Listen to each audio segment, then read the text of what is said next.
Salut à tous et bienvenue sur ce nouvel épisode. Aujourd'hui, nous sommes avec Thomas, le cofondateur de Training Therapy, et on va parler un petit peu de l'intérêt de la kinésithérapie dans la recherche de performance sportive. Comment vas-tu, Thomas? Ça va et toi, Kevin? Merci pour l'invitation. Avec plaisir. Alors, comme pour tous les invités, je vais essayer de te présenter brièvement. Tu m'arrêtes si je me trompe. Vas-y, vas-y. Alors, tu es kiné de formation.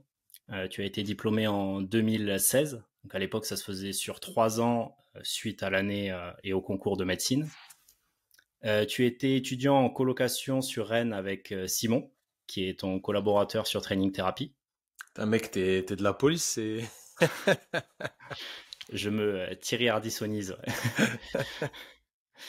Suite à ton diplôme, vous avez suivi de nombreuses formations privées en préparation physique, en parallèle de votre activité en cabinet. Puis, vous êtes développé sur les suivis en kiné à distance, parce que vous souhaitiez sortir du système de santé classique et faire aussi du coaching. D'ailleurs, votre premier nom, si je ne me trompe pas, c'était Coaching Therapy. Ouais, c'était affreux. C'était affreux. Euh, et vos suivis en ligne ne sont pas considérés comme de la kinésithérapie, si j'ai bien compris. C'est plus de la réhabilitation qui n'est pas pris en charge par la sécurité sociale. On peut dire ça comme ça, on rentrera dans le détail après, mais on peut dire ça comme ça, ouais. C'est beaucoup de sémantique, hein. C'est Ok. toujours un peu... Et comme vous n'étiez pas satisfait d'un grand nombre de formations que vous avez fait, vous êtes lancé vous-même dans la formation dans le domaine de la kinésithérapie et de la préparation physique. On en C'est parlera ça. un petit peu Ouais, après. c'est ça. Et je vois que vous êtes aussi tous les deux sportifs. Donc ça m'amène à ma première question, à savoir comment est-ce que vous organisez vos journées? Quelle est un petit peu ta journée type pour réussir à allier à la fois le métier de kiné, le métier de formateur et la vie sportive? Alors, actuellement, c'est un petit peu complexe parce qu'aujourd'hui, j'ai créé vraiment, j'en parlais la dernière fois en story sur Insta, on m'a posé des questions là-dessus. J'ai créé vraiment un système qui me permet de vivre comme je veux. Tu vois, j'ai vraiment une liberté qui est pas totale aujourd'hui, mais qui est quasi totale. Donc, je m'organise vraiment comme je veux et c'est du coup très peu transférable potentiellement aux gens qui vont nous écouter pour l'instant. Donc, j'ai plutôt te parler de ce que je faisais avant quand j'ai mis tout ça en place. Parce que moi, j'ai toujours rêvé d'avoir la vie que j'ai aujourd'hui. J'ai la chance de l'avoir construit comme ça. Donc, aujourd'hui, je peux te dire que juste je me lève tôt, relativement tôt, on va dire 7 heures. 7 heures pour moi, c'est tôt, tu vois. Et je m'entraîne 2 fois par jour, peu importe quand. J'essaie de m'organiser pour m'entraîner le midi et le soir parce que j'aime m'entraîner tout simplement et que j'ai pas mal de choses que j'aime faire à l'entraînement pour essayer de développer des skills que je connais pas et de nouveaux trucs. Et à côté de ça, en fait, j'ai pas vraiment d'obligation de travail. Tu vois, hier, j'ai pas du tout travaillé. Enfin, je peux considérer que j'ai pas travaillé du tout. Aujourd'hui, là, on fait un podcast. Peut-être que toi, tu considères ça comme du travail. Moi, je considère pas spécialement ça comme du travail. Donc, peut-être on va parler 1 heure, 2 heures, 3 heures, j'en sais rien. Et du coup, tu vois, c'est hyper aléatoire. On peut m'envoyer un message là, bah, vas-y, viens, on fait un podcast demain. Je vais dire OK. On peut m'envoyer un message, écoute, demain j'ai une émission de radio, c'est une bonne opportunité, faudrait que tu viennes à Paris. Je vais aller à Paris. Tu vois, j'ai pas d'attache particulière. Donc, en gros, mes journées, elles sont juste rythmées par le jour J en question. Et il y a plein de choses qui peuvent arriver. Et elles sont surtout rythmées en réalité par mon propre entraînement qui est ultra important pour moi parce que ça me permet justement bah, d'être actif, d'être au cœur de la problématique, à savoir de m'entraîner comme potentiellement les athlètes que je suis, et aussi d'apprendre de nouvelles choses et de développer de nouvelles compétences. Donc c'est très important. À part ça, évidemment, je travaille quand même, on va pas se mentir, on n'aurait pas construit tout ça sans travailler. Donc forcément, j'ai du temps pour la création de contenu, pour la création de formation, pour m'occuper de mes athlètes, pour m'occuper des élèves, des formations. Bref, je vais organiser les choses un petit peu comme je le souhaite, mais j'ai pas de journée type actuellement à proprement parler. À l'époque, quand on a lancé ça, donc c'était un peu plus complexe pour le coup, parce que on travaillait au cabinet à côté. Aujourd'hui, on travaille plus dans nos cabinets parce que le système ne nous plaît plus. Tu l'as énoncé vite fait dans l'intro. Je pense qu'on y reviendra. En réalité, on se levait encore plus tôt. On commençait à 8h, 8h30 au cabinet jusqu'à 19h. Donc voilà, c'est une journée complète de kiné classique. Le soir, on s'entraînait de 19h à 21h et de 21h à 23h, on bossait sur les progs des suivis qu'on avait lancés à distance. On bossait potentiellement sur des idées de contenu Instagram, etc. À l'époque, on était nuls là-dessus. Enfin, quand je me revois, je me considère comme nul à l'époque à ce sujet-là. On perdait beaucoup de temps. Mais voilà, c'était des journées qui étaient archi complètes. Et le week-end, samedi, dimanche, soit on était en formation pour suivre des formations pour apprendre nous, soit on donnait formation parce que les formations kiné, la plupart du temps, ça se fait le week-end. Soit on bossait sur le contenu ou sur les suivis, etc. Donc en réalité, pareil, j'en ai parlé la semaine dernière, ça correspond pile poil, mais pendant 5 à 6 ans, on n'a pas vraiment pris de vacances à proprement parler, tu vois, je sais pas, une semaine de vacances ou autre à pas travailler, c'était impossible. On n'a pas pris de week-end, on n'est pas sorti en soirée. Bref, c'était un mode de vie qui était très bien. C'était à refaire, je le referais 1000 fois. Tu vois, limite, ça me manque un petit peu parce que j'aime bien cette, voilà, cette difficulté dans le charbon, dans le travail, etc. Moi, c'est quelque chose qui me plaît. Aujourd'hui, j'ai la chance d'avoir construit quelque chose qui me permet d'être un peu plus libre, encore une fois. Mais voilà, ça s'articulait comme ça. Donc, c'était beaucoup de travail. Peut-être peu d'efficience en soi parce que j'avais pas tous les skills, je voulais pas forcément me faire accompagner, j'osais pas déléguer certaines choses, etc. Parce que bah tout simplement j'avais pas les fonds pour le faire. En fait, j'avais pas d'argent, tu vois. C'est le nerf de la guerre aujourd'hui.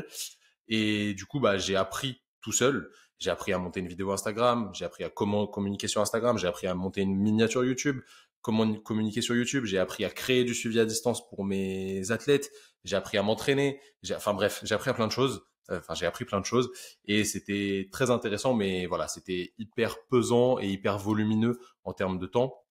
Heureusement que notre entourage est assez tolérant là-dessus. Je parle pour moi là, mais je parle aussi pour Simon parce que c'est exactement la même chose. Voilà, c'était non-stop en réalité. C'était un choix, personne ne nous a forcé à le faire et ça s'articulait comme ça. Je pense qu'on peut faire mieux si on est bien conseillé et bien accompagné. Voilà. Ok. Ouais, c'est compliqué de déléguer au début, hein.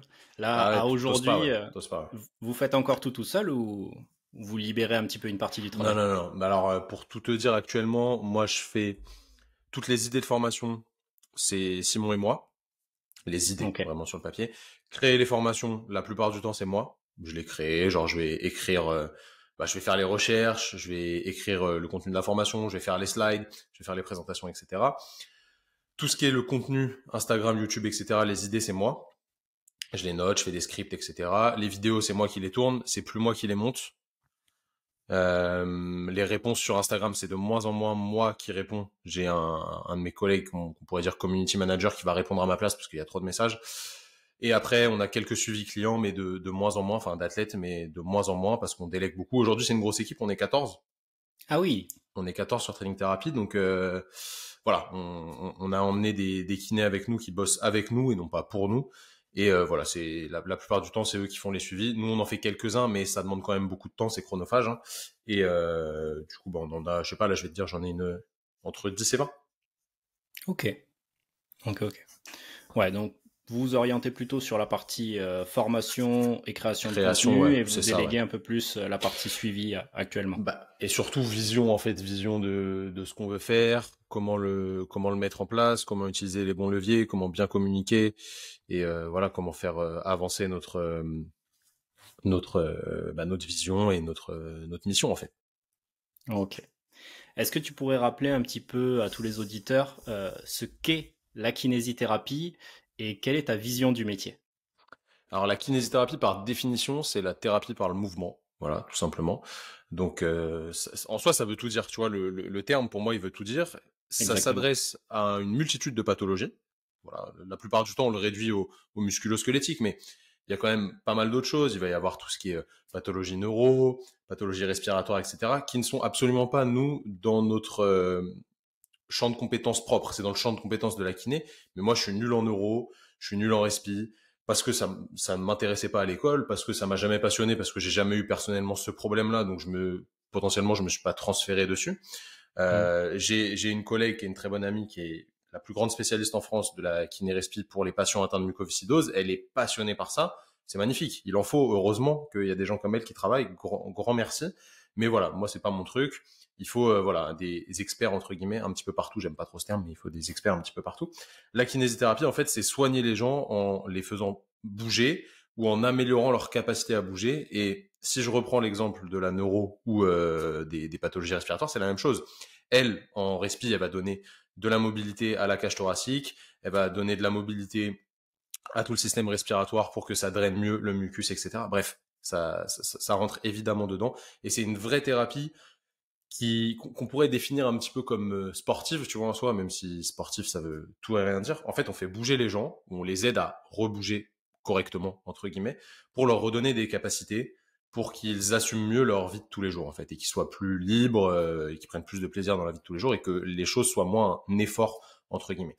Donc, c'est un métier qui est vraiment ultra intéressant, qui est très actif, où il y a beaucoup de réflexions pour essayer de trouver la problématique de la personne. Parce que tu vois, il y a quelqu'un qui va se pointer avec une douleur à l'épaule, mais toutes les douleurs à l'épaule ne sont pas les mêmes. Il va falloir réfléchir à pourquoi elle a mal, qu'est-ce qui pose problème, qu'est-ce qui manque de mobilité, qu'est-ce qui manque de force, qu'est-ce qui manque de capacité. Et toi, tu vas avoir des curseurs sur lesquels tu vas pouvoir jouer avec différentes armes, différents outils, différentes armes. Ça peut être du renforcement, du travail de mobilité, du massage. Le massage, ça reste intéressant. Hein. C'est pas le cœur du métier, mais ça reste intéressant. D'autres outils qui sont potentiellement obsolètes comme les ultrasons, les électrodes, les lampes chauffantes, etc., qui servent pas à grand chose, mais qui dans certains contextes peuvent être sortis pour telle ou telle raison. Bon, moi, c'est pas mon cas, mais il y a certains collègues qui peuvent le faire. Ok, tant que c'est minime. Bref, tu vas trouver le bon outil pour la bonne personne au bon moment pour l'aider à rebouger correctement sans avoir mal, ou du moins en diminuant ses niveaux de douleur et en augmentant ses capacités. Donc c'est vraiment un métier d'accompagnement. Et en réalité, j'ai dit que c'était actif comme métier, donc on bougeait beaucoup avec les patients, on leur montrait comment faire les exercices, on leur expliquait des choses. C'est aussi un métier où il y a beaucoup d'éducation et de communication, comme dans tous les métiers de santé en réalité, parce qu'au final, peut-être que la base de la pyramide, ça va être de bien éduquer les patients à comprendre pourquoi ils ont mal, qu'est-ce qui influence leur douleur et qu'est-ce qu'ils peuvent faire pour s'en sortir. Et tu vois, ces skills de communication, ils sont vraiment très importants à développer. Et malheureusement, quand on sort de l'école, sauf si on a fait des très bons stages, on n'a pas vraiment vu de vrais patients, on n'a pas vraiment communiqué avec les patients seul à seul, etc. Donc, parfois, c'est un petit peu difficile d'être bon en communication et ça se développe petit à petit. Je pense qu'il y a quand même une qualité naturelle chez certaines personnes qui arrivent bien à communiquer avec les patients. Pas forcément, on n'est pas forcément que sur de l'empathie, mais il y a certaines personnes qui communiquent vraiment naturellement bien avec les patients, d'autres pour qui c'est plus dur, mais on peut se former pour essayer de mieux communiquer et de mieux faire passer le message qu'on veut véhiculer aux gens.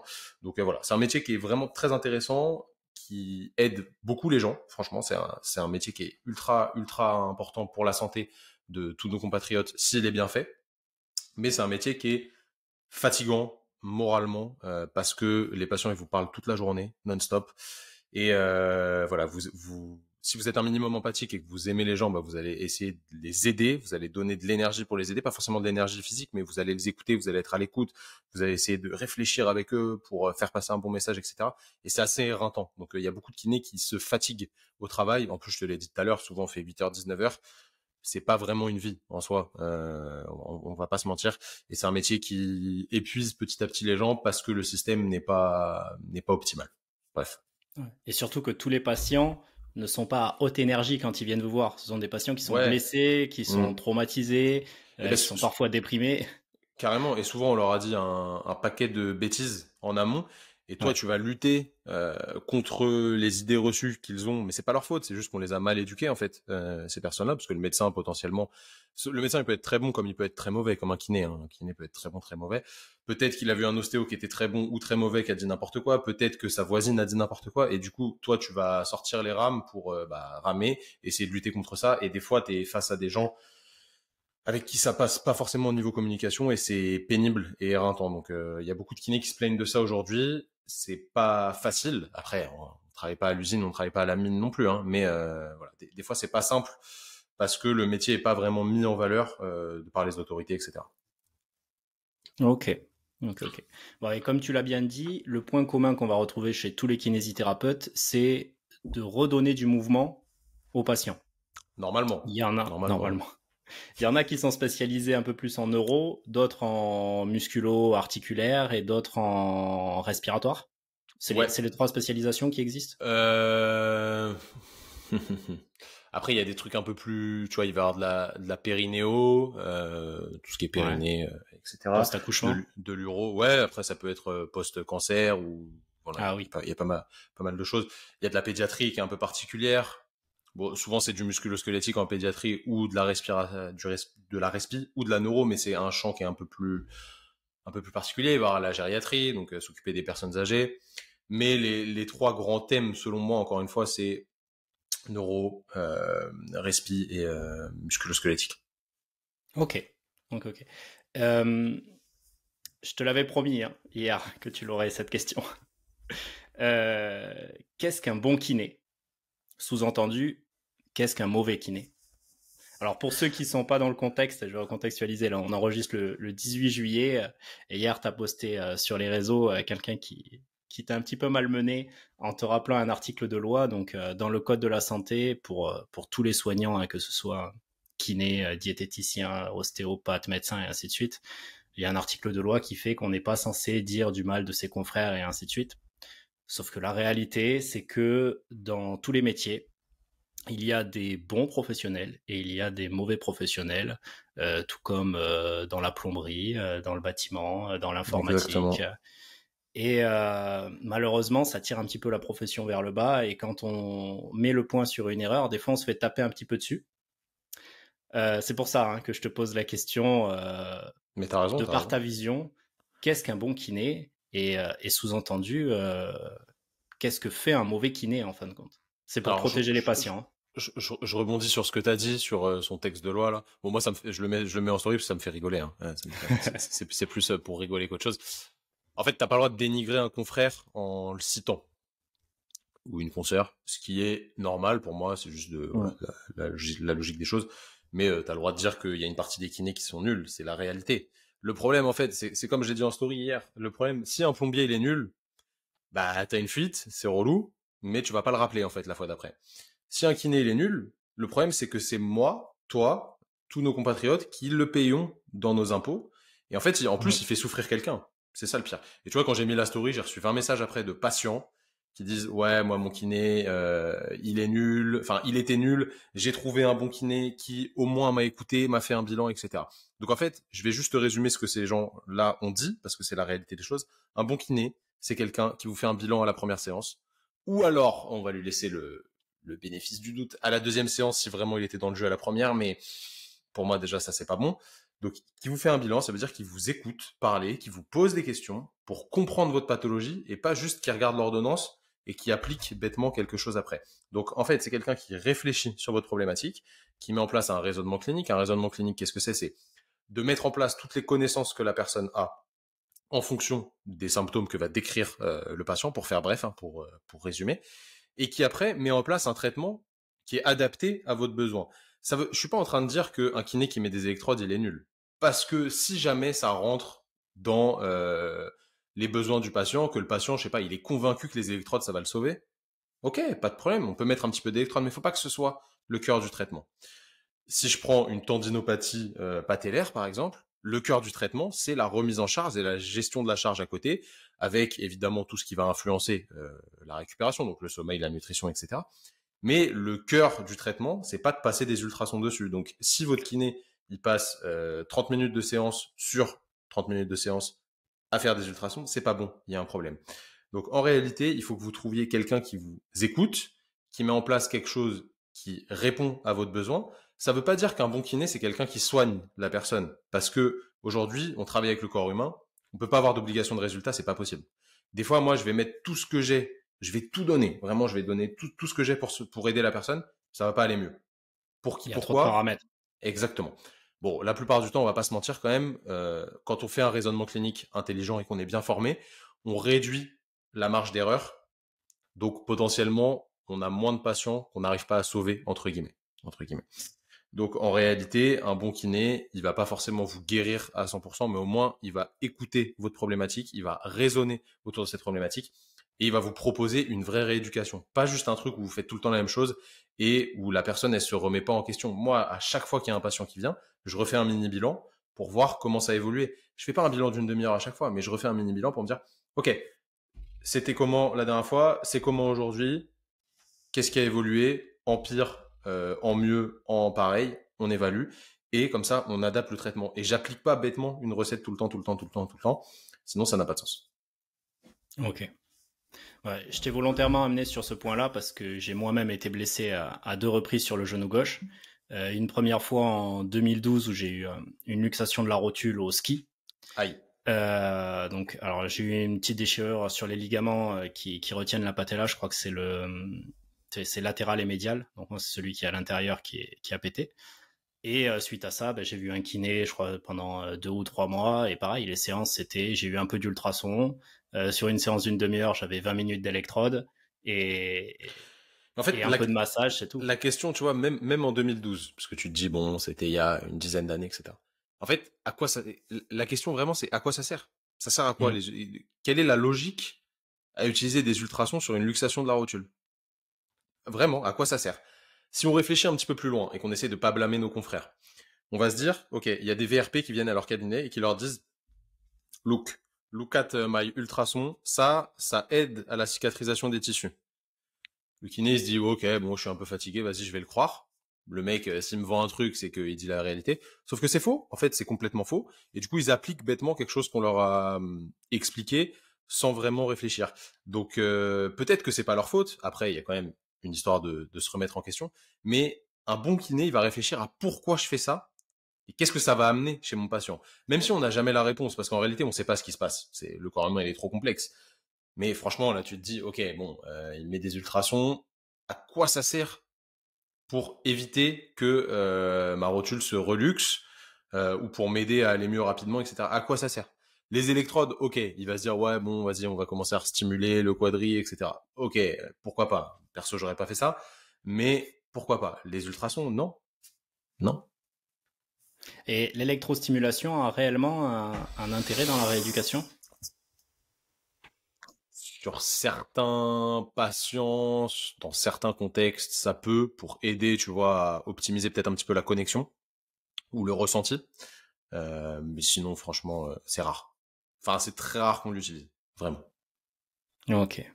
Voilà. Et du coup, suite à cette rééducation en carton, moi j'ai continué mes activités sportives. Après, j'ai continué mes études de STAPS. J'ai fait un certain niveau aussi en force athlétique jusqu'au jour où je me suis reblessé. J'ai erreur de par heure. En gros, il m'a dit de lâcher la barre de squat. Je pensais qu'il la tenait. En fait, il me demandait de la dropper et de la jeter en arrière. Du coup, la barre m'est retombée sur la ceinture de force. Une barre à 150 kg qui m'a ramené au sol en hyperflexion, appui pointe de pied.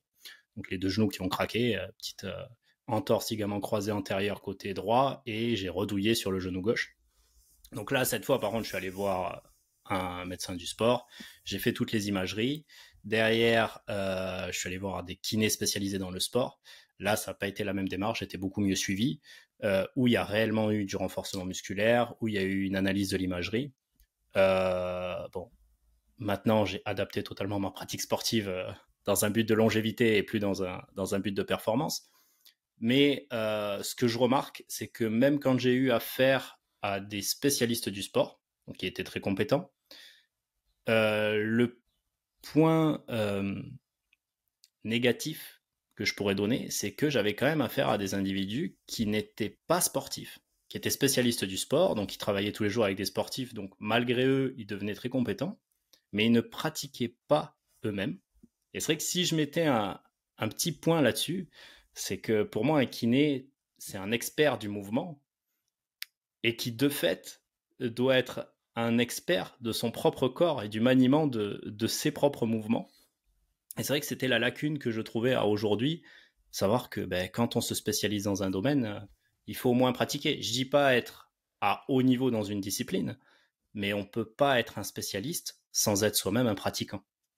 Je sais pas ce que tu en penses, mais c'est un point où je me suis fait la remarque en me disant mais on est quand même dans une structure spécialisée pour les sportifs, on a affaire à des kinés du sport qui ne sont pas eux-mêmes sportifs. Alors, je vais répondre avec une phrase un peu choc et après, je vais mettre un petit peu de nuance, évidemment. Je prends l'exemple de ce qu'a dit Vincent sur notre podcast il y a 2 semaines. Il a dit, moi, si je prends des cours de piano avec une nana, je veux pas qu'elle sache juste jouer à la Clairefontaine, tu vois. Je veux que ce soit une machine de guerre, mais normal en fait, normal. Mm. Donc, en réalité, est-ce qu'un kiné, il doit savoir faire tous les exercices du monde? Est-ce qu'il doit avoir 200 au squat, etc. Non, absolument pas. Clairement, c'est pas le cas. Par contre, il doit déjà savoir faire un minimum les exercices qu'il propose à son patient, ça c'est sûr.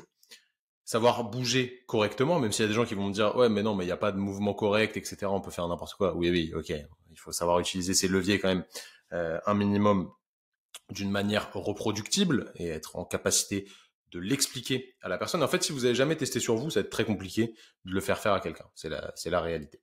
Donc ça c'est un premier point. Je pense que chaque kiné devrait s'entraîner un minimum, mais sans chercher à perfer ou voilà, c'est pas le but. s'entraîner un minimum pour bien bouger, comprendre déjà, premièrement, comprendre la sensation de brûlure musculaire intense pour pouvoir l'expliquer aux patients et pour comprendre ce que les patients ressentent. Parce que quand vous faites faire 2 minutes de chaise à un patient, bon, la chaise, ça paraît rien. Moi, je fais 2 minutes de chaise, j'ai envie de pleurer, ça me crame les quadris, c'est horrible. Mais si vous l'avez jamais fait, bah, le patient va vous dire, ah, ça me brûle, ça me fait mal. Peut-être que vous allez interpréter ça pour de la douleur articulaire, alors qu'en fait, c'est juste une brûlure musculaire. Ou alors, peut-être que vous allez dire, oh, il se fout de ma gueule, c'est trop facile, la chaise, c'est éclaté. Bah non, la chaise, c'est dur, en fait. En vrai. Donc, c'est à vous de tester. Je pense que c'est très important, les kinés qui nous écoutent, de vous entraîner un minimum. Et en fait, toi, tu parlais de kiné du sport. Aujourd'hui, kiné du sport, c'est un diplôme. C'est un diplôme que tu passes après ton diplôme de kiné, qui est donné par certains organismes qui certifient des formations en kiné du sport.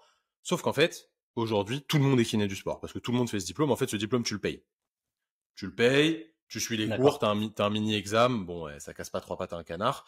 Je vais pas mentir, hein, j'ai vu des gens dans ma promo de kiné du sport le passer. Franchement, moi, jamais je leur aurais donné de diplôme, mais bon, on leur a donné, pas de problème. Okay. Du coup, en fait, n'importe qui est kiné du sport, et ça veut pas dire que, tu m'as dit, ils étaient très compétents, ils voyaient des sportifs toute la journée. Mais ça, en fait, non, c'est pas vrai, tu vois. C'est pas parce que tu vois des sportifs toute la journée que t'es très compétent, et c'est pas parce que t'as un diplôme de kiné du sport que t'es très compétent. C'est faux. Moi, j'ai un diplôme de kiné du sport. Ok.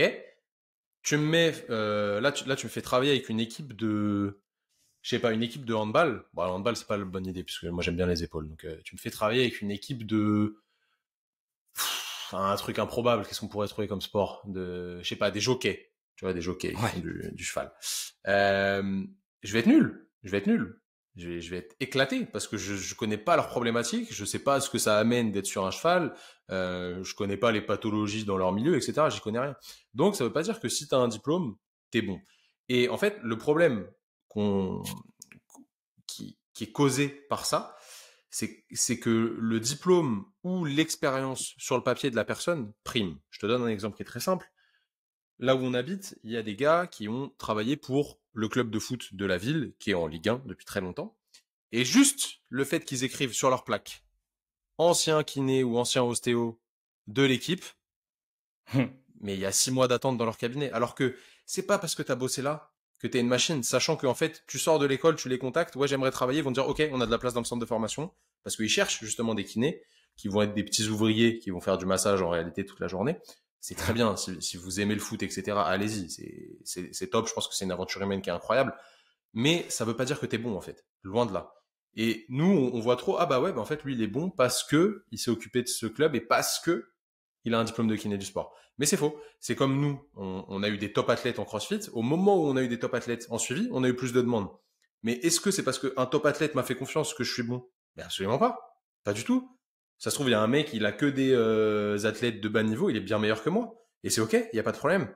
Donc en fait, il faut pas corréler le fait de s'être occupé de sportifs de haut niveau ou de gens connus ou d'avoir un diplôme qui est stylé au fait que tu es bon. Parce que c'est absolument pas le cas.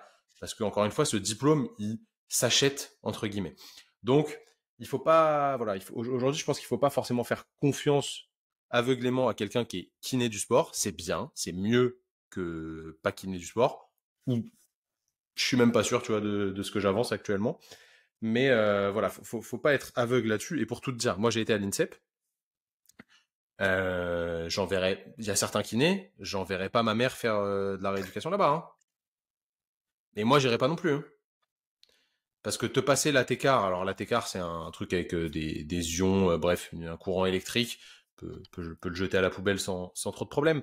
Te passer l'ATCAR pendant 20 minutes et te faire aller dans la chambre de cryo, moi j'appelle pas ça une séance de rééducation, tu vois. Avec évidemment les contraintes qu'impose le sport de haut niveau, qu'imposent les fédérations. Si le kiné il fait une connerie, ça va être lui le responsable, donc le kiné il se mouille pas, etc. Mais bref, après ça c'est une histoire de valeur, une histoire de cohérence avec soi-même, ce que tu fais faire à tes patients. Si tu te mouilles pas un minimum, bah au final tu les aides pas vraiment, donc tu prends pas de risque, mais t'es pas en cohérence avec ce que tu penses. Bref, c'est pas parce que c'est l'INSEP, il y a des très bons kinés à l'INSEP, hein, évidemment, dédicace à certains qui écouteront sûrement, mais il y a des kinés qui sont sûrement moins bons. Du moins quand j'y étais, il y avait des kinés qui étaient largement médiocres, on va pas se mentir, de par leur pratique. Peut-être parce qu'ils se mouillaient pas. Pour autant, l'INSEP, c'est la terre des champions, tu vois. C'est l'élite de la France. Donc, faut vraiment pas corréler ça au fait d'être un bon kiné ou pas. Encore une fois, je pense que la majorité des kinés aujourd'hui, c'est des bons kinés, ils sont passionnés, ils aiment ce qu'ils font, mais il y a une minorité qui est quand même un peu élevée, mais une minorité qui est mauvaise parce qu'ils aiment pas leur métier. En fait, il faut juste changer de taf, mais ils ont pas les compétences pour changer de taf parce qu'ils ont rien appris d'autre. Ok. Bon, alors là, tu as dit plusieurs points intéressants. Alors, pour revenir, oui, quand je disais ils étaient compétents, c'est dans le sens où j'y suis pas arrivé en me présentant en tant que préparateur physique. J'ai laissé me donner les consignes et il y avait quand même une cohérence sur la gestion de la charge, nombre de séries, temps de récupération et tout ça. Donc, Tant mieux. je pense qu'en fait, il avait ses protocoles et qu'il appliquait selon les pathologies un petit peu et qu'il adaptait un petit peu selon les capacités de mouvement. Ce qui est déjà pas mal. Ouais, c'est à ce niveau-là où je disais les compétents. Après, le reproche que je faisais, c'est qu'il n'était pas pratiquant et que, comme tu l'as dit, la pratique, c'est pas pour faire de la perf, c'est pour comprendre ce que ressent le patient. Exactement. Et la même chose dans le monde de l'entraînement. On peut pas entraîner si on n'a pas pratiqué. Il n'y a pas besoin d'avoir pratiqué à haut niveau, mais il faut savoir ce que ressent le nageur, l'athlète, le volleyeur, le handballeur. C'est le minimum requis, on va dire. L'autre point qui est intéressant, c'est au niveau de la reconnaissance, le fait de mettre sur sa plaquette que tu as été kiné à l'INSEP ou que tu as travaillé pour telle équipe, ça te ramène du monde. Du coup, ça m'amène à une question. Quelle est la part de conditionnement mental dans la réhabilitation ou dans la réathlétisation? Bah, c'est monstrueux. C'est monstrueux. Je te donne mon exemple pour te parler de ce que je connais. Pendant 5 ans, moi, j'ai fait que de l'épaule à peu près. Vraiment, j'ai travaillé que sur l'épaule en région Bretagne, dans la meilleure clinique de France à l'époque. Tu sais, il y a des classements de cliniques, etc. en fonction de ce qu'en disent les patients. Bref, ça veut strictement rien dire, mais c'est quand même une clinique qui est reconnue avec des chirurgiens qui sont juste monstrueux. Et petit à petit, vu que moi, je m'intéresse vraiment aux patients, on m'envoyait de plus en plus de monde. Et en fait, bah, ça a été ça a fait partie de ma décision de déconventionner, de changer de mode de fonctionnement aussi. En fait, petit à petit, j'avais des patients qui venaient juste pour des bilans ou une première séance pour avoir un avis et qui venaient genre de 200, 250 km, tu vois, qui venaient vraiment de loin parce qu'ils trouvaient pas un bon kiné selon eux à côté de chez eux. Et c'est réel, je dis pas ça pour me jeter des fleurs. Et en fait, ça me dérangeait fortement, premièrement, parce que je me dis, c'est pas normal qu'il y ait quelqu'un qui ait besoin de faire 200 km pour juste avoir un avis sur une épaule. C'est bon, j'ai pas non plus réinventé l'eau chaude, tu vois. J'ai pas fait un truc de ouf. Et en fait, ces gens, ils venaient et on leur avait tellement dit, ouais, Thomas, il est trop chaud sur l'épaule, Thomas, il m'a aidé, machin, il est recommandé par tel chirurgien, que déjà, leurs attentes envers moi, elles étaient ultra hautes et que du coup, juste le fait d'avoir fait le déplacement et de me voir, je pouvais pas dire n'importe quoi, mais forcément, ce que je disais aurait eu plus d'impact que mon collègue, par exemple, tu vois. Mais il n'y avait pas besoin de les convaincre sur la méthodologie, quoi. Ah bah non, je leur disais fais ça, ils le faisaient, tu vois. Il y avait pas de... Ils venaient pour avoir la solution. Parce que c'est des patients qui étaient en bout de course, etc. C'était compliqué pour eux. Et du coup, bah, ça joue énormément, tu vois. Alors que s'ils étaient venus me voir 5 ans auparavant, quand je sortais de mon diplôme, je leur aurais dit, bah, écoute, tu vas me faire 5 séries d'excentriques supramaximales là, sur tes rotateurs externes à 22,5 dans cette position. T'inquiète, ça va te redonner de la mobilité en rotation interne, etc. Ils m'auraient dit, mais vas-y, mec, rends-moi ma carte vitale, tu vois. Donc, Et ils auraient eu raison. donc peut-être que je peux pas te donner de pourcentage, tu vois, mais ça joue de ouf. Ça joue de ouf. Ok. Ouais, donc très grosse part mentale. Après, je pense que ça doit être contraignant quand même sur la pratique en cabinet. J'ai vu une vidéo il y a pas longtemps là, de Major Movement aussi, pareil, qui en parlait et dire que bah, des fois, ils se retrouvent avec des patients désespérés et du fait qu'il y a un petit peu cette popularité sur les réseaux. Ouais, Greg, c'est différent encore. Ouais. Alors nous, Il ça a jamais été des réseaux. déplace. Nous, ça a jamais été des réseaux. Il y a jamais personne qui est venu au cabinet parce qu'il avait vu Training Therapy, vraiment, pour de Ok. vrai. Parce qu'on n'a jamais voulu ça. C'était notre peur un petit peu. Et heureusement, c'est pas le cas. Et je pense qu'on a switché du cabinet au bon moment parce que peut-être que là, ça aurait commencé à arriver, tu vois. Mais Greg, c'est différent parce que bon, Greg, il est ultra connu. Vraiment, il passe à la télé, etc. Donc, il est vraiment connu. Et du coup, ça amène des gens qui viennent juste parce qu'il est connu, mais pas pour ses compétences en soi.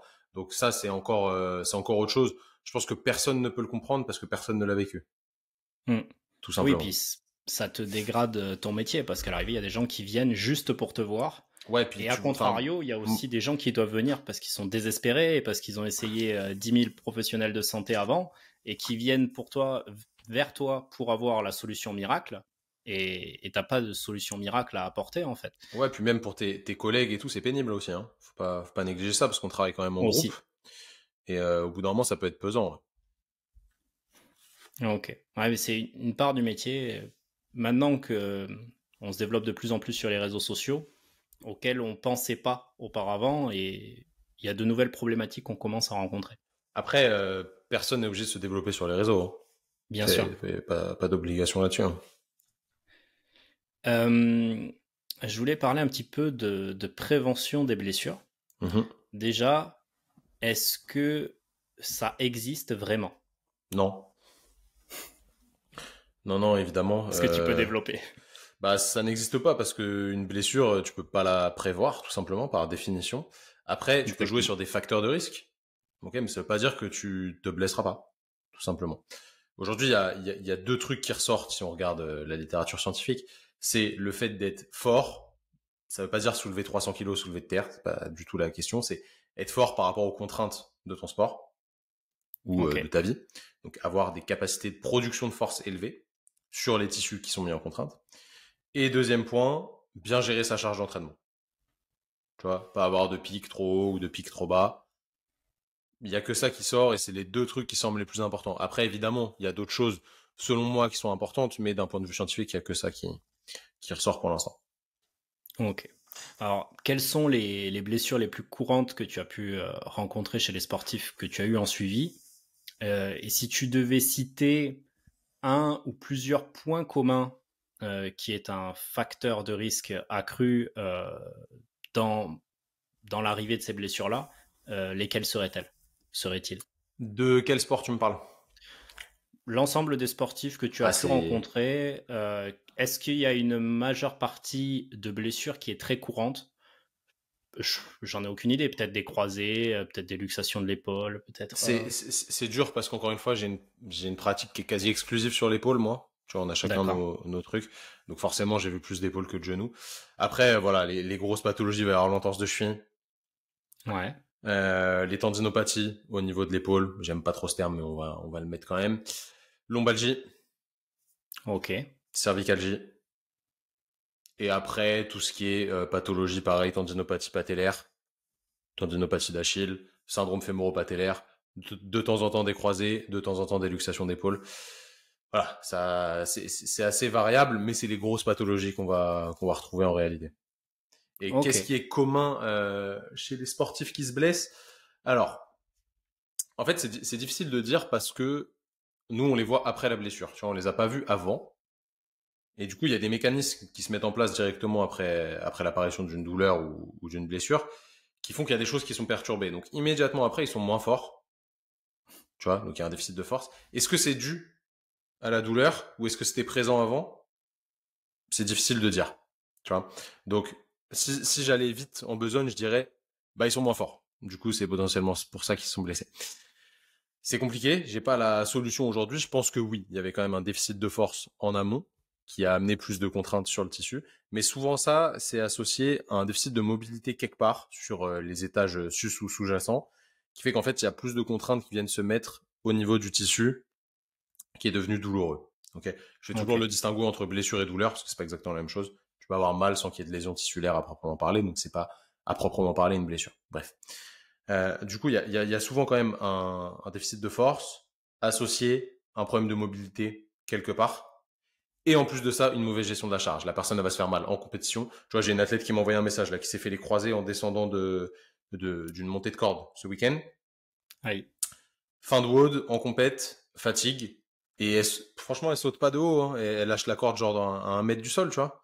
Donc il y a rien de méchant. Il restait 3 secondes dans le WOD. Ça va à rien de lâcher aussi vite. Peut-être de la fatigue. Elle est tombée, petit tiroir antérieur, croisé comme ça. Bam. Donc pourtant elle est solide. Elle a des quadrilles énormes. Elle a beaucoup de force au squat. Mais la fatigue et le volume et l'intensité du week-end sur la compète fait que ça joue aussi, tu vois. Ok. Bon, de toute façon, il n'y a jamais de blessures glorieuses. Non, mais c'était pour savoir si c'était plutôt des blessures qui étaient d'ordre Traumatique de manque, ou... voilà, traumatique ou Ok. d'une problématique qu'on aurait pu prévenir? Oh, je vais pas dire c'est rarement traumatique parce que ça dépend des sports, hein, évidemment. Ce serait réducteur, mais je pense que c'est plus souvent atraumatique que traumatique. Ok. Ok. Et dans tous les cas que tu as cités juste avant, entorse de cheville, lombalgie, cervicalgie, euh, à quoi c'est principalement dû? Alors, on ne peut pas le vérifier vis-à-vis du déficit de force, mais qu'est-ce qu'on pourrait mettre en place pour limiter ces risques? Sur les pathologies du rachis? Ah non, tu m'as dit les entorses aussi? Oui, entorse et rachis, hein. Qu'est-ce qu'on pourrait mettre en place si on veut optimiser? Bah, t'as dit c'est pas que dû à ça, mais être plus fort, déjà, c'est important. Ok. Dans tous les secteurs articulaires possibles, si je te prends l'exemple de l'entorse de cheville, il faudrait que tes fibulaires ils soient forts vraiment en fin d'inversion, etc. pour être capable de Ok. stabiliser le pied dans cette position, et que tes ligaments aussi, eux, ils se renforcent, hein, les ligaments. Ils acceptent la contrainte dans cette position. Il faudrait, déjà, courir un peu plus, faire un petit peu plus de changement d'appui, passer un petit peu plus de temps dans cette position qui est contraignante pour l'instant, mais qui peut le devenir moins. Ok. Bref, il y a plein de choses à faire et s'entraîner de manière régulière en étant progressif sur l'entraînement. Mais j'ai pas de recette miracle, malheureusement. C'est pas possible aujourd'hui. Celui qui sort une recette miracle de prévention, on peut faire des protocoles de prévention, etc. C'est très bien, mais au final, il vise à améliorer quoi? Il vise à améliorer la force, tout simplement. Et la Ouais. mobilité. Et panoramique, ça c'est dans les films. C'est ça. Ok. Alors du coup, là, tu as parlé un petit peu de mobilité tout à l'heure. Est-ce que tu pourrais expliquer la différence entre la mobilité passive et la mobilité active? Alors, la mobilité passive, en réalité, c'est la souplesse. Tu vois, D'accord. donc on va plus appeler ça comme ça. C'est la capacité à réaliser une amplitude de mouvement passive avec une contrainte externe. Donc, par exemple, là, mobilité passive de mon doigt, mobilité active, c'est moi qui le fais, qui le crée avec ma force, mes tissus musculaires. Tac, c'est moi qui fais. Actif, passif. Donc tu as un delta entre les deux, c'est normal, parce que on manque de contrôle moteur et de force en fin d'amplitude, c'est tout à fait logique. Le cerveau, il a du mal à contracter à envoyer de l'influx pour contracter les muscles dans cette amplitude-là. Ça se travaille si on veut le réduire. Évidemment, c'est toujours intéressant de le faire. Après, pourquoi? Au final, on peut toujours décaler. Tu peux toujours gagner en souplesse et après gagner en mobilité, etc., etc. Et la boucle, elle est pas infinie, tu vois, parce qu'il y a des limites articulaires au bout d'un moment. Mais tu peux toujours travailler ta mobilité et progresser dessus. Mais la question, c'est pourquoi, en fait? À quoi ça va te servir? Ok. Ouais. En gros, il faudrait partir du principe qu'il y a une mobilité de santé. C'est des gestes qu'on devrait pouvoir faire au quotidien. Et après, il y a aussi une mobilité sur le plan de la performance selon les activités sportives, des amplitudes articulaires qu'on doit pouvoir atteindre. Je pense par exemple au handballeur qui doit pouvoir aller chercher très très loin pour lancer la balle, tout comme les lanceurs de poids, de disques ou autres. Tout comme ça peut être pour les haltérophiles, je pense au niveau de la mobilité d'épaule. Mhm. Et tous les changements d'appui, peut-être pour tous ceux qui sont en rugby, en football, au niveau des contraintes, au niveau des chevilles. Les genoux, c'est pas censé être spécialement mobile. Peut-être au niveau de la mobilité de hanche. Carrément la mobilité de hanche, ouais. Du coup, qu'est-ce qu'on pourrait conseiller à un individu qui manque de mobilité passive? Et à l'inverse, qu'est-ce qu'on pourrait conseiller à un individu qui est trop souple et Ok. qui manque de mobilité active et qui arrête pas de se faire des luxations ou des entorses? Alors, celui qui manque de mobilité passive, bah, faut qu'il comprenne pourquoi il manque de mobilité passive. Est-ce que son cerveau l'empêche d'aller plus loin parce que il y a un problème quelque part? Et souvent, en fait, notre cerveau, il nous empêche d'aller parce qu'on est faible, en réalité, hein. Tu vois, Mm. ça réflexe, le réflexe d'étirement, il te protège parce que tu vas pas tolérer la contrainte plus loin. Donc lui, en réalité, il faudrait qu'il s'étire, qu'il passe du temps à s'étirer passivement, et qu'après, il reprenne contrôle sur les amplitudes qu'il a acquis. Tu vois, donc on va commencer à faire de l'isométrie dans ces nouvelles amplitudes-là, puis du renforcement en amplitude complète, etc. Donc ça, c'est important. Étirement, contrôle moteur, renforcement, important. Celui qui a une trop grosse mobilité passive, trop grosse souplesse et qui du coup ne contrôle plus ses fins d'amplitude, lui il va falloir qu'il améliore son contrôle moteur. Donc beaucoup d'isométrie en fin d'amplitude. Pourquoi de l'isométrie? Parce que l'isométrie c'est la contraction articulaire, enfin contraction musculaire, le mode de contraction qui est le plus informationnel au niveau de la position articulaire. Donc, d'un point de vue D'accord. proprioceptif, c'est lui qui va te donner le plus d'informations au niveau du cerveau pour retenir une position. Tu vois, Ok, la je la comprendre prends. et être capable de te dire, OK, là, je suis à 45 degrés. Bon, les chiffres, on s'en fout, mais être reproductible sur la position articulaire que tu vas recréer.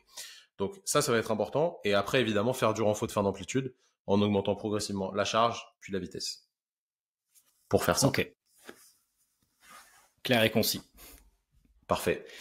Euh, J'aimerais avoir ton avis concernant les automassages, que ce Yes. soit à la main, balle, rouleau de massage, Putain, pistolet de automassage massage. à la main, c'est chiant. Ouais, aussi. Et c'était savoir quand est-ce qu'on peut les utiliser, dans quel contexte et à quoi ça sert. N'importe quand, en fait. Pareil, chaque automassage va avoir un objectif particulier. L'intérêt global des automassages, c'est d'amener une sensation différente au niveau du cerveau. Au final, ça va jouer un petit peu comme un étirement. Tu vois, le fait de te D'accord. masser, généralement, ça fait mal. C'est assez désagréable quand tu t'automasses bien. Et du coup, ton cerveau, pendant quelques secondes, il va t'envoyer une information douloureuse, puis petit à petit, il va baisser cette excitabilité-là. Et du coup, tu vas plus tolérer les contraintes sur le tissu parce qu'il va être un petit peu anesthésié, entre guillemets, et il va plus se laisser faire. Donc déjà, un automassage, ça te fait gagner en amplitude, Ok. ça te fait avoir moins mal, mais pour un laps de temps qui est court. Donc, ça peut être intéressant en échauffement, mais il faut pas faire que ça. Il faut tout de suite réactiver après. Au final, c'est comme si je te disais, on peut vraiment le comparer aux étirements passifs, en fait. Ok. Tu vois, c'est comme si je te disais, bah, tu t'étires et puis après, tu pars faire un sprint. Bah, c'est pas une très bonne idée. C'est tu t'étires, tu réactives tes ischios et après, tu pars faire ton sprint. Sur l'automassage, c'est pareil. Tu t'automasses, tu réactives la zone et après, tu commences ton entraînement. Par contre, si on le fait chez quelqu'un qui est instable, comme on a pu le voir avant, quelqu'un qui a une souplesse trop importante, là, tu vas encore augmenter la problématique et chez elle, ce sera pas très intéressant pour le coup. Donc, Ok. à utiliser avec précaution, évidemment, c'est rarement délétère. Faut être un gros abuseur pour dire que c'est délétère. Tant que tu réactives après, il n'y a aucun problème. Donc, personnellement, j'utiliserais à l'échauffement, en tout début d'échauffement, pour corticaliser la zone, pour sentir, pour être un peu moins douloureux et après pouvoir réactiver. Et pourquoi pas en fin d'entraînement pour changer le stimuli au niveau du cerveau. Vous êtes là, vous êtes cramé, fin d'entraînement, vous avez les cuisses lourdes, etc. C'est désagréable. Vous automassez un petit peu. Ça va juste changer la perception que vous avez de la zone. Vous aurez potentiellement moins de sensations de courbature, entre guillemets. Pas vraiment moins de courbature et pas vraiment moins de perte de performance, mais moins de sensations. Ok. Ok. Ok. Oui, je savais qu'il fallait pas utiliser des étirements passifs à l'échauffement, surtout sur tout ce qui va être travail de force ou pliométrique, Hmm. parce qu'arrivé à un certain stade, ça va inhiber le réflexe myotatique, donc Alors, de contraction faut pas ne pas involontaire. les utiliser. Il faut, si tu les utilises, obligatoirement réactiver après. Ok. Imagine, imagine, tu fais je sais pas, tu te mets à la boxe taille. Tu te mets à la boxe taille, aujourd'hui le cours c'est high kick. Tu mets que des high kick. Si t'es pas mobile des adducteurs, c'est mort. C'est mort, la séance, tu vas rien faire en fait. Donc il va falloir Hmm. que tu passes du temps à gagner en amplitude avant l'entraînement. Donc obligatoirement tu vas devoir t'étirer un minimum, mais il va falloir réactiver après, ok, pour pouvoir être capable de le mettre le coup de pied, etc. Donc voilà, c'est toujours de la nuance. Il faut pas le faire bêtement. Il faut savoir pourquoi tu le fais pas, et si tu le fais, il faut savoir pourquoi tu le fais et comment tu le fais. Ok. Et les automassages vont avoir un petit peu ce même effet C'est de exactement le relâchement même effet. nerveux? Ouais, c'est la même, c'est la Ok. même, c'est la même chose. Ok, ok. Avant, on pensait qu'en fait, il y avait un effet thixotropique, etc., que genre, ça modulait les fluides au niveau des fascias. En vrai, il y a aucune donnée là-dessus, donc on sait pas trop. Par contre, on sait que ça module pas mal de choses au niveau nerveux.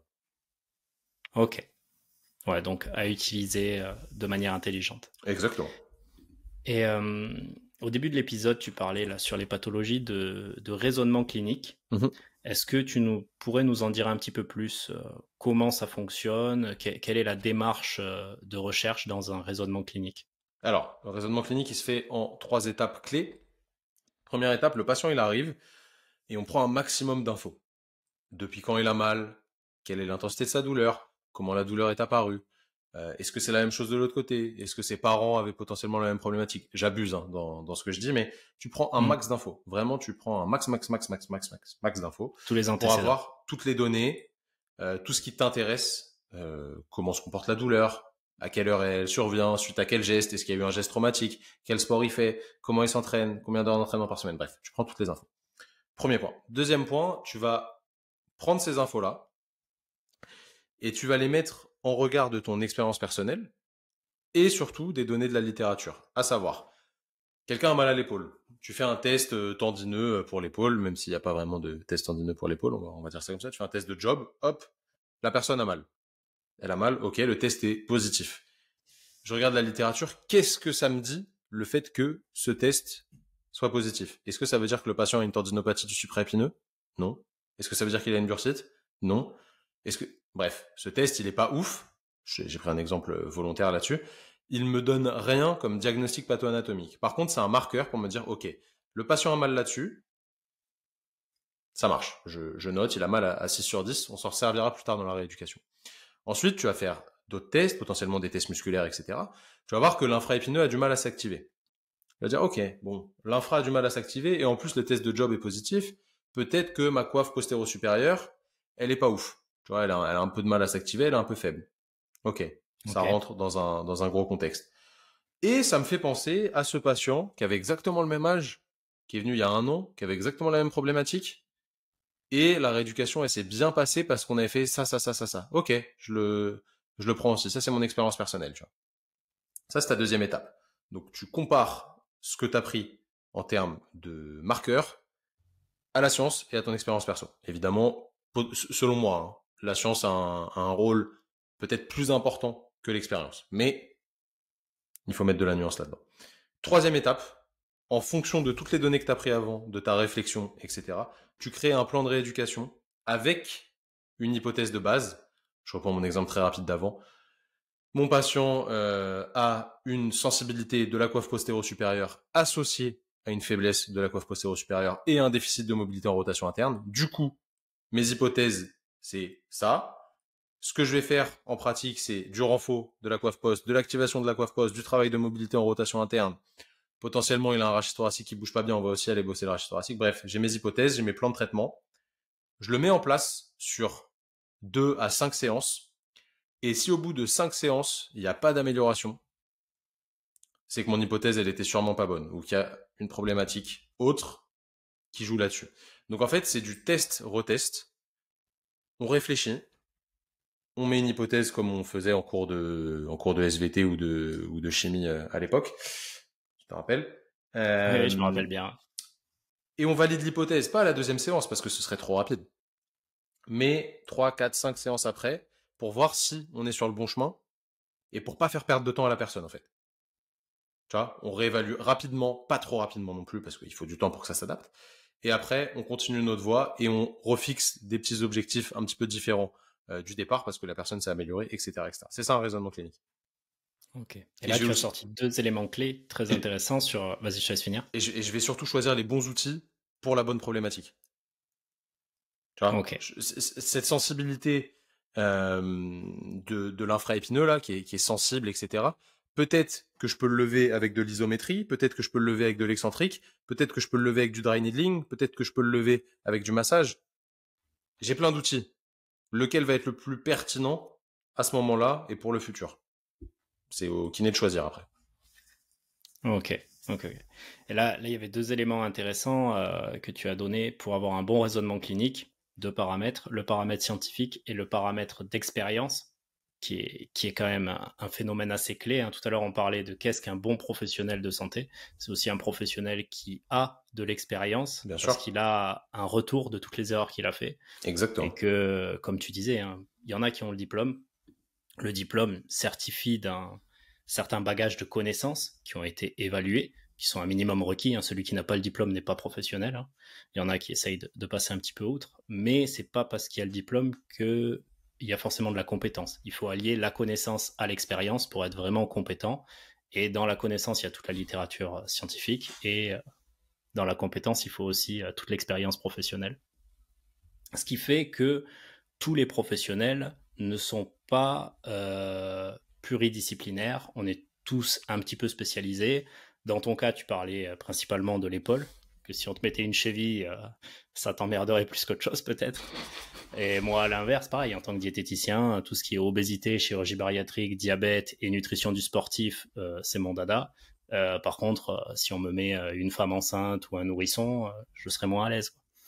Donc, il faut vraiment toujours se renseigner sur le spécialiste que vous allez voir et ses domaines de compétences. Après, il y a des gens qui sont généralistes qui sont très bons, hein. Tu vois, Aussi, je remets pas en cause. Je pense que tu t'éclates plus potentiellement à creuser vraiment une problématique clé, parce que c'est large, tu vois, l'épaule, il y a tellement de trucs dessus, c'est ultra large, et potentiellement 5-6 ans après passer à autre chose, que, pour ma part, hein, que de faire un peu de tout, un peu de rien. Mais il y a des gens qui aiment bien hmm. faire un peu de tout, donc c'est ok. Oui, bah après, celui qui a 30 ou 40 ans d'expérience et qui a fait 5 ans dans chaque Bien sûr, domaine, forcément, au bout d'un moment, il devient généraliste parce qu'en fait, il est tellement expert qu'il est très bon dans tous les domaines. Enfin, mm. jamais dans tous les domaines, mais du moins dans une grande Ouais, c'est une partie. bonne partie, ouais, carrément. Euh, Tout à l'heure, on parlait de la douleur. Euh, Petite question pour, euh, pour tous les possibles patients. À partir de quel moment on peut juger qu'une douleur est suffisamment importante pour aller consulter un professionnel? J'ai pas de réponse. J'ai vraiment absolument pas de réponse. Ça va dépendre de la sensibilité à la douleur de chaque personne. Donc vraiment, D'accord. j'ai zéro réponse. Je suis incapable de te donner une réponse. C'est compliqué hein, comme question, mais Mm. c'est vrai que c'est la question que tout le monde se pose parce Ben en fait, que ce quand ça soit... t'handicape dans ce que t'aimes faire, en fait, tout simplement. Ok. Donc à partir du moment où ça devient réellement une gêne. Ouais, Bah, je te dirais ça, mais il y a des gens qui vont dire autre chose. Moi, je te dirais ça, ouais. ok. Ouais, c'est vrai, des fois je vois des personnes sédentaires qui disent hein, mais moi je peux plus lever le bras, mais qui vont pas voir le médecin pour autant, ni un kiné, Mais ni un parce qu'ils s'en servent pas, ostéo. en fait. Exactement.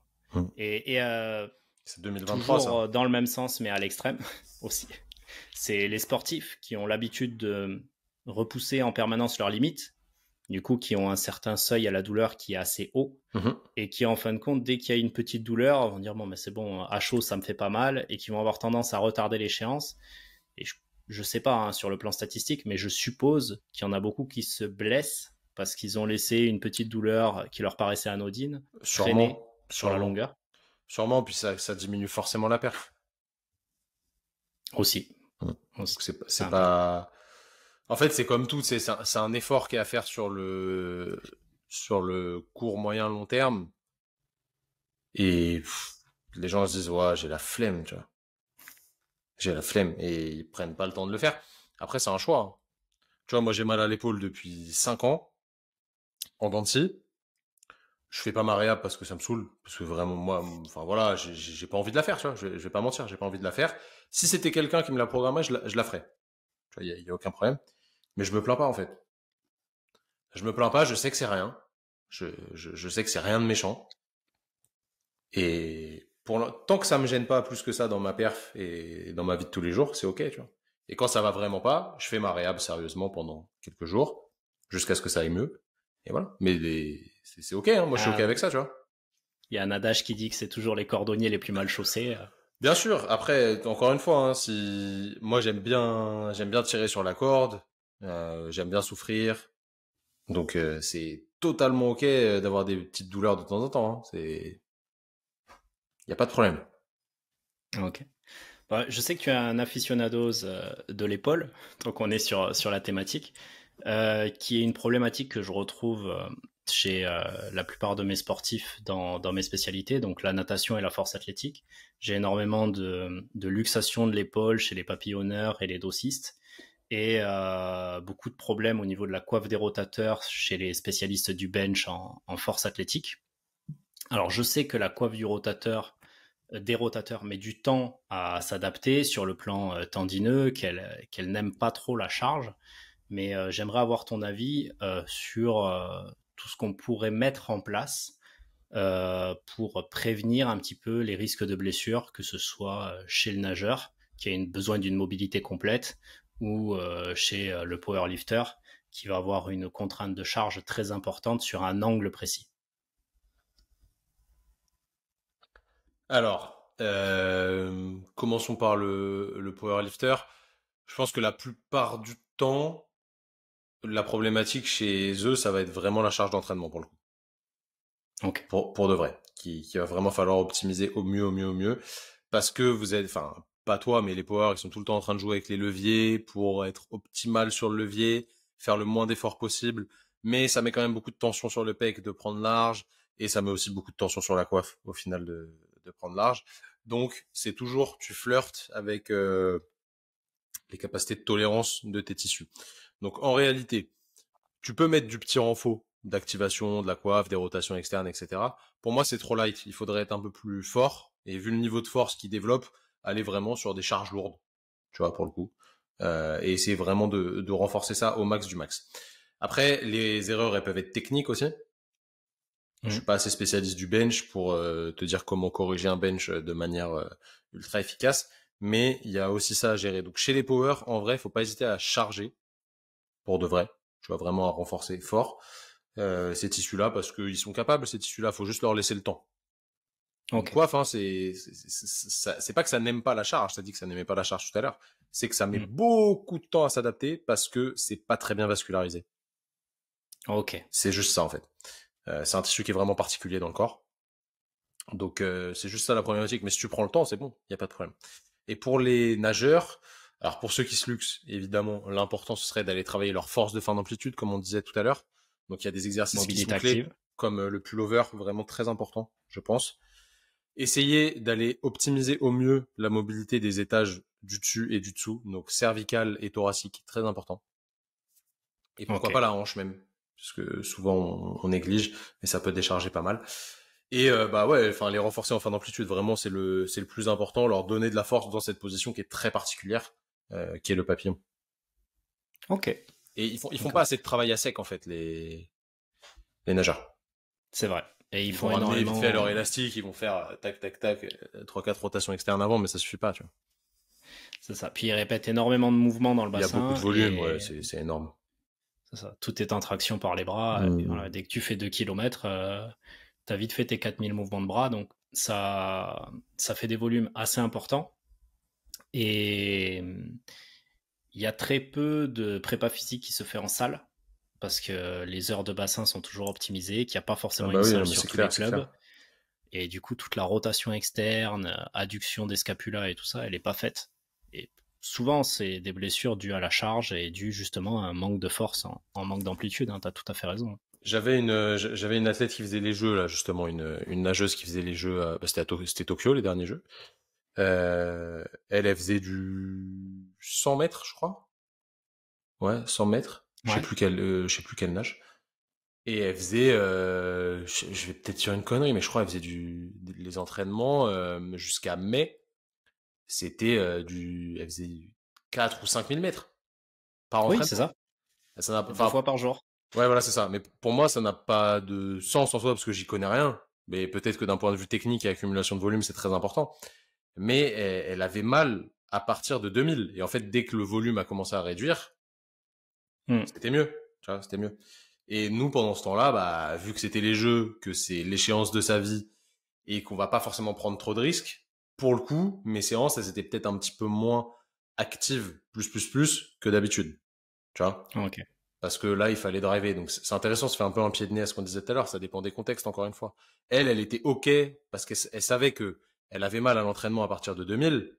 Mais dès que ça descendait en dessous, c'était mieux. Et qu'au final, ça allait s'affûter petit à petit avant les jeux. Le but, c'était de faire les jeux, de bien faire les jeux, faire podium, etc.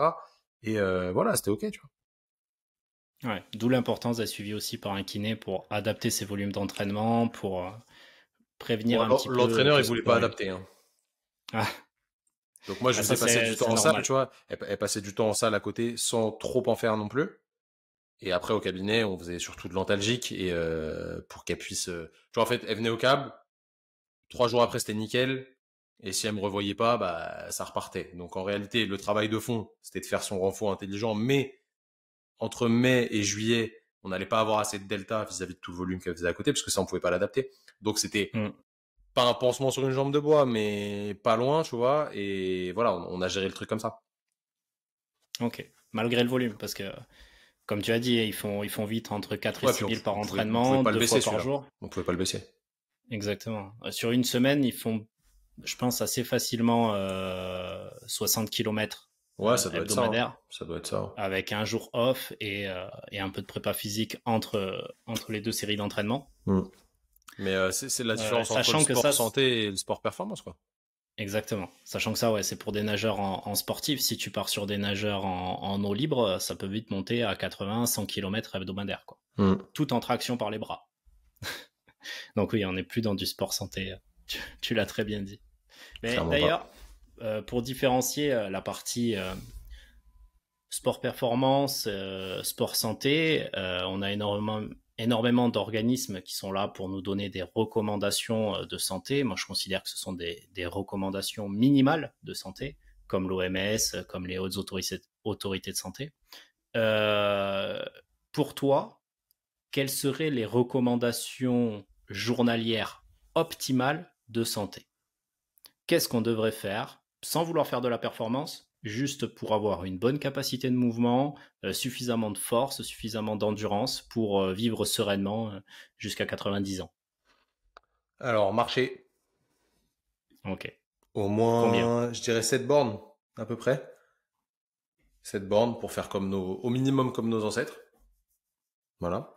Faire du renfort. De tout le corps. Squat. Pas forcément avec des grosses charges, hein. Genre un kettle, ça peut suffire. Squat, deadlift, presse verticale, pompe, traction. Très bien. Ouais, travailler tous les patterns. Moi, les 5, c'est parfait. Et 2-3 fois par semaine, se mettre une haute intensité, relative, évidemment, capacité de chacun. Et ce sera très bien. Ok. Ouais, donc c'est un peu plus que les recommandations minimales de santé qui sont de 7000 pas, je crois. Donc 7000 pas, c'est pas 7 km. Hein. On fait pas 1 mètre à chaque pas. Ça fait bien moins. L'autre point que je voudrais amener, parce qu'on parlait justement des ultra spécialistes, comme dans le domaine de la natation, ou ça peut être dans le domaine de la force athlétique, est-ce que tu rencontres en cabinet des problèmes de déconditionnement dus à l'ultra spécialisation? Ouais, oui, carrément. Est-ce que tu pourrais donner des exemples et des contraintes que ça pose? Tu vas avoir des forceux qui, c'est l'exemple facile, hein. Ils savent faire du squat, du bench, du deadlift. Un jour dans la vie, ils vont faire un effort qui est tout autre. Ils vont se faire mal. Ils vont se faire mal parce qu'ils ont tellement pas l'habitude de le faire. Ils vont pas avoir leur ceinture. Ils vont pas être bien ancrés dans le sol. Ils vont pas avoir fait leur bracing avant, etc. Et du coup, tout va changer. Je te prends l'exemple de mon pote Clément. Là, il est en affûtage pour les championnats de France. On doit se voir cet été. On fait une réunion dans le sud. Et c'est dans une salle de CrossFit. Donc, il pourra pas s'entraîner avec des poids calibrés, etc. Il sait que s'il s'entraîne avec ces poids-là, il va se blesser. Enfin, il en est persuadé, du moins. Donc, il ramène sa barre et il ramène ses poids. Mais, ok. Mais ça n'a pas, enfin, c'est psychologique, quoi. Je pense pas. Psychosomatique. Parce que je pense qu'effectivement, les barres dans les salles de CrossFit, elles bougent beaucoup. Les bumpers, ils sont trop gros. Les barres d'haltéro. Ouais, ça bouge dans tous les sens, etc. Donc, ça va le perturber sur son mouvement. Ça va créer peut-être un peu de l'instabilité. Et il n'est pas adapté à ça. Tout simplement. Ok. Donc, c'est triste, c'est pas triste, j'en sais rien. Le but, c'est de faire de la perf. Ok. Lui, il est content, il s'en fout. Tant mieux. Mais, d'un point de vue santé et peut-être, tu vois, si on dézoome un petit peu, qu'on voit le spectre de plus haut, on se dit, putain, c'est chelou quand même d'en arriver là. Tu vois ce que je veux dire? C'est clair. Donc, on s'adapte à ce qu'on fait. Et si on prend la dérivée, c'est la même chose, qu'on se désadapte à ce qu'on ne fait pas. Exactement. Techniquement, on ne peut pas être bon partout et on ne peut pas tout entraîner. Donc l'idée, c'est d'essayer de conserver des entraînements les plus complets possibles pour ceux qui font pas de la performance, bien évidemment. Mais la contrainte qu'on pourrait rencontrer, c'est justement pour un powerlifter qui est ultra optimisé sur 3 mouvements, mais techniquement, il a quasiment aucun mouvement de poussée avec les bras qui passent au-dessus de la tête. Il a très peu de travail de cardio. Il a des contraintes de poids. Alors, pour ceux qui sont limités sur les catégories inférieures, ça va, mais quand tu montes au-delà des 105 kg, il y en a qui font vite 130, 140, 150 kg de poids de corps. Et pour essayer de grappiller 10 ou 20 kilos de plus sur un total athlétique. Donc techniquement, ils se détruisent la santé et ça devient une horreur après sur la vie du quotidien, quoi. Tu montes 2 étages pour rentrer chez toi, t'es essoufflé, Ah tu bah dois oui, oui, faire oui, bien tes sûr. 6 repas par jour. Mm. C'est Moi, j'ai pire. Moi, un autre monde. j'ai un pote qui est bodybuilder, bon, c'est le meilleur bodybuilder français. Il a fait Olympia l'année dernière. Ouais. C'est un enfer. Sa vie, c'est un enfer. C'est un enfer. Il fait 1m74, je pense, pour 130 kilos. Oh là là. Ouais. Sa vie, c'est l'enfer. Par contre, quand il s'entraîne, il se met la misère. Et il a une détermination à toute épreuve. Il va jamais dépasser 1 gramme de ses repas par là. S'il doit manger du riz, il mangera du riz quoi qu'il arrive. Quitte à payer du riz 200 balles, il mangera du riz. Mm.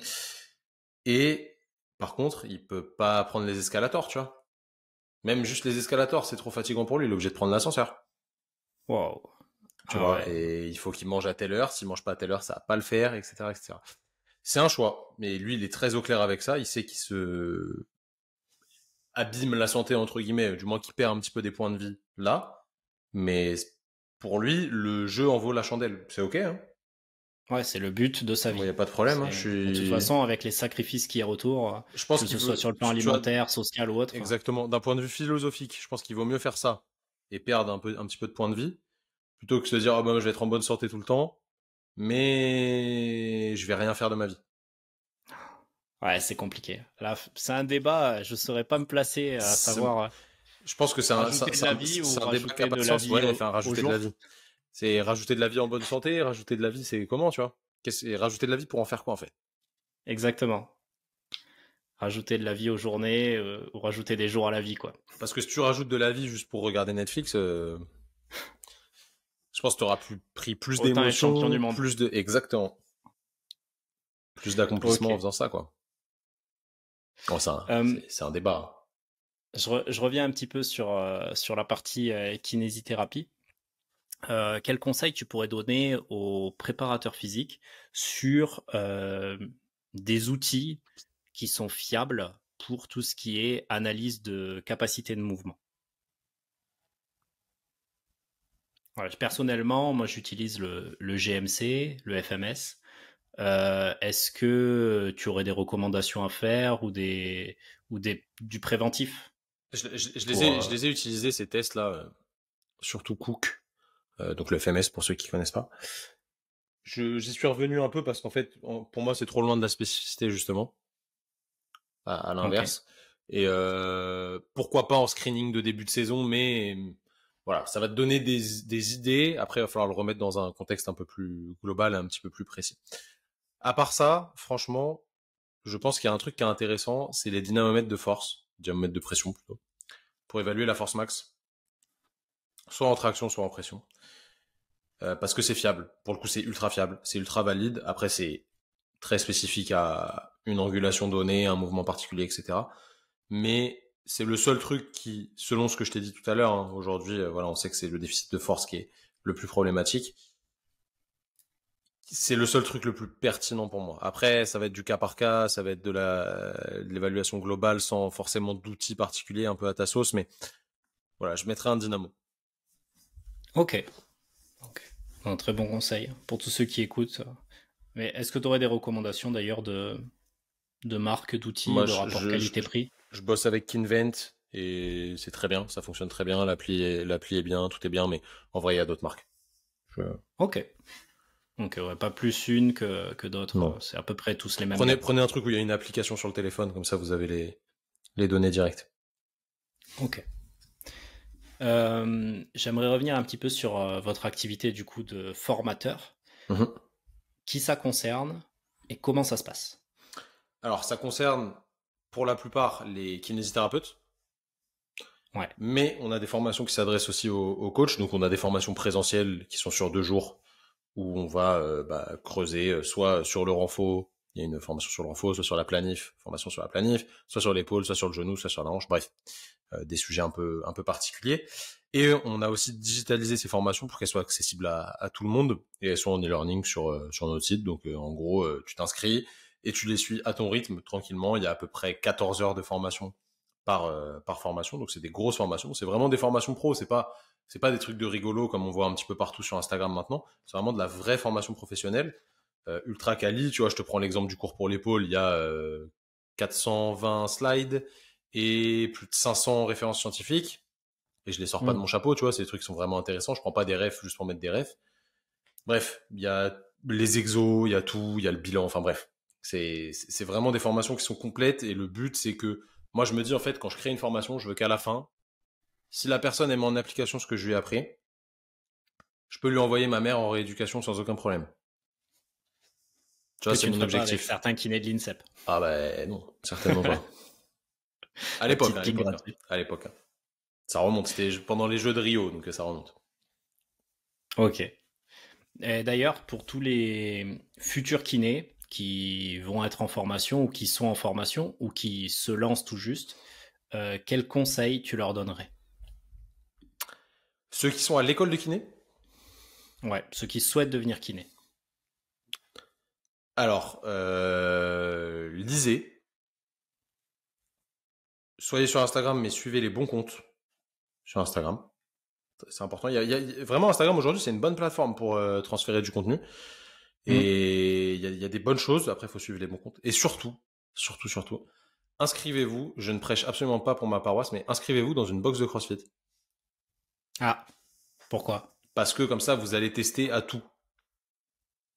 Vous allez apprendre Ok. à gérer les ergos, vous allez apprendre à courir, vous allez apprendre à faire de la gym, vous allez apprendre à soulever des charges, vous allez apprendre à utiliser des kettles. Vous allez tout apprendre. Vous n'allez pas être une machine sur le squat, vous n'allez pas être une machine sur les ring muscle up. Bref, vous allez être généraliste et vous aurez touché à tous les agrès qu'on peut avoir au cabinet. Ok. Donc, Et vous serez pratiquant. Exactement. Ok.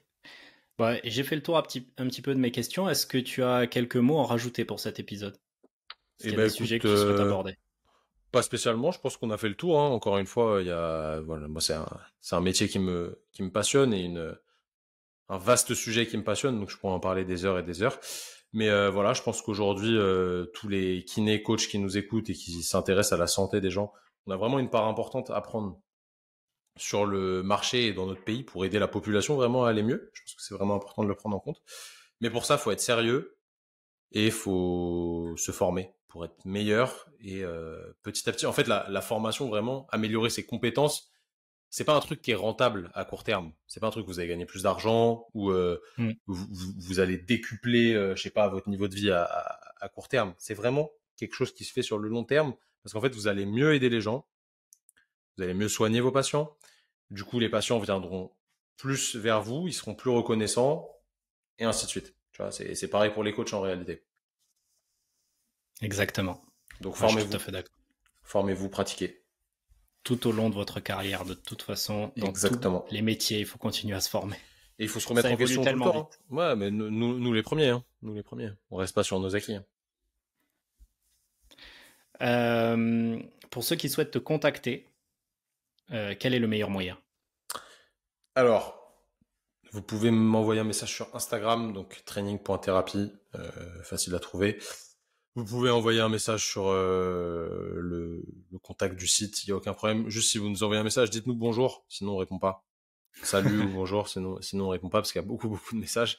Envoyez pas de vocaux, s'il vous plaît. Je suis chiant avec ça, mais quand je reçois 4 vocaux de 1 minute, ça me prend 4 minutes du coup. Du coup, c'est pas mal de temps. Envoyez-nous un message écrit, on répondra, il n'y a aucun problème.